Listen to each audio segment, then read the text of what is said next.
Hello everyone, my name is Gabriel Medrano, mag-uulat ng isang tula para sa kaibigan. Tunay na kaibigan, sa hirap at hawa, ika'y sasamahan. Anumang pagsubok ang dumaan, ay hindi ka nila iiwanan. Tunay na kaibigan, hindi ka papalitan. Kahit ilang distansya man agwatan, tapat na pagkakaibigan sa inyo ko naman natagpuan.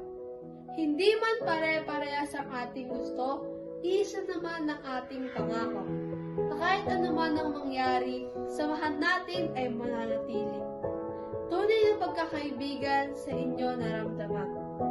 Pag ako'y may kailangan, kayo'y laging andyan. Aking mga kaibigan, sa pagharap sa problema, sila'y maaasahan. Sa lungkot na iyong nararanasan, handa ka nilang damayan. Thanks for watching. Bye!